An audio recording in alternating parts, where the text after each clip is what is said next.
ఇల్లు ఇల్లాలు పిల్లలు నేటి ఎపిసోడ్లో వనజ కుటుంబం పెళ్లి చూపుల తర్వాత రమరాజు ఇంటి నుంచి బయలుదేరుతుంది. అమూల్యను కోడలుగా చేసుకున్నందుకు తమకు ఎంతో సంతోషంగా ఉందని చెబుతుంది వనజ.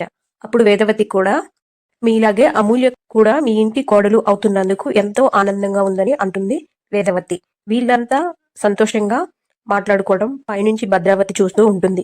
అలాగే విశ్వక్ కూడా కంగారుగా చూస్తూ ఉంటాడు. విశ్వక్ భద్రావతితో అత్త నిశ్చితార్థం ఆపాలని ఎంత ట్రై చేసినా కూడా ఆపలేకపోయాను. నిశ్చితార్థం కూడా జరిగిపోయింది. నెక్స్ట్ పెళ్లి చేసేస్తారు.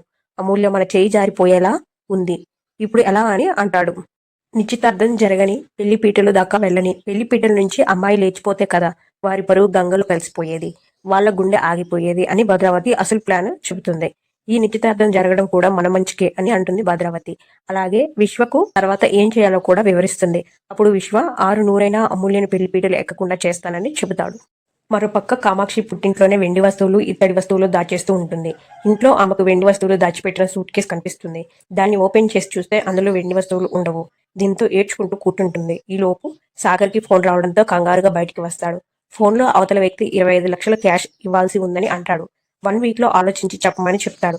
దీంతో సాగర్ బాధగా ఫోన్ పెట్టేస్తాడు. ఈలోపు రామరాజు సాగర్ని పిలుస్తాడు. వనజ ఇచ్చిన 20 లక్షల రూపాయలను సాగర్కిచ్చి వియ్యంకుల చెల్లికి నగలు చేయించమని ఇచ్చారు. మనం వద్దన్నా కూడా ఈ డబ్బులు ఇచ్చారు. ఈ డబ్బులు తీసుకెళ్లి బ్యాంకులో వెయ్య అని అంటాడు. సాగర్తో ఇది మీ చెల్లెలి జీవితం. ఈ డబ్బును బ్యాంకులో వేసి రసీదు తీసుకురా. ఈ డబ్బు మీ నాన్న పరువుకి మీ చెల్లి జీవితానికి సంబంధించిన విషయం అనే పదే చెబుతాడు. మిల్లు డబ్బుల్లోనూ ఇతర డబ్బుల్లోనూ దీన్ని కలపకుండా విడిగా పెట్టమని చెబుతాడు రామరాజు. సాగర్ సరే అని అంటాడు. నువ్వు ధీరజ్ ఇద్దరు రత్న లాంటి అమ్మాయిలను ఇంటి కోడలుగా తీసుకొచ్చారు. కానీ తీసుకొచ్చే విధానం బాగలేకపోవడంతో ఊరందరూ ముందు తలదించుకోవాల్సి వచ్చింది. ఇప్పుడు అమూల్య పెళ్లితో ఊరంతా మంచి పేరు తిరిగి తెచ్చుకోవాలి అంటాడు రామరాజు. దానికి సాగర్ ఇప్పుడెందుకు అవన్నీ నాన్న, నువ్వు సంతోషంగా ఉంటే ఇంట్లో అందరూ సంతోషంగా ఉంటారు అని చెబుతాడు. చాలా సంతోషంగా డబ్బులు పట్టుకొని బ్యాంకుకు బయలుదేరుతాడు సాగర్.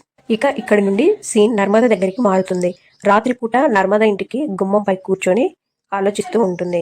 విశ్వ అమూల్య ఫోటోలు పాప పట్టుకుని తిరగటం, అవి నిశ్చితార్థం జరిగే చోట పడిపోవటం వంటివన్నీ గుర్తు చేసుకుంటుంది. ఈ లోపు ప్రేమ కూడా అక్కడికి వచ్చి ఎందుకు అంత సీరియస్గా ఆలోచిస్తున్నావు, ఏ విషయం గురించి అని అడుగుతుంది.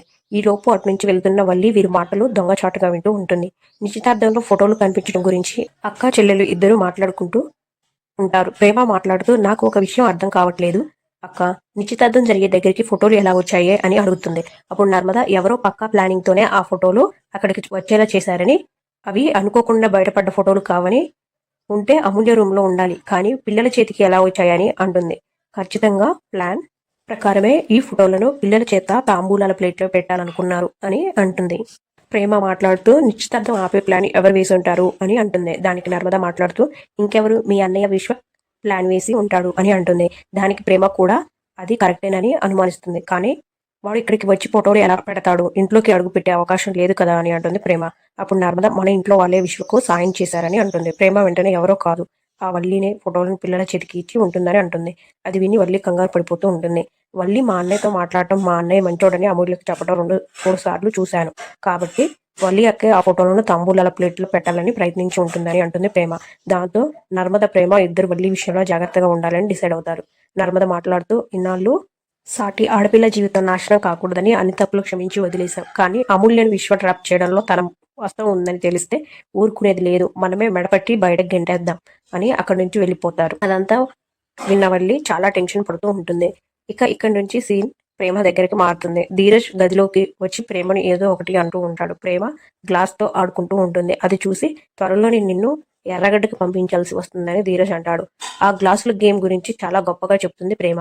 ఇద్దరు కాసేపు గిల్లి కజ్జాలు పెట్టుకుని తిట్టుకుంటారు. ఇక్కడితో ఎపిసోడ్ ముగిసిపోతుంది.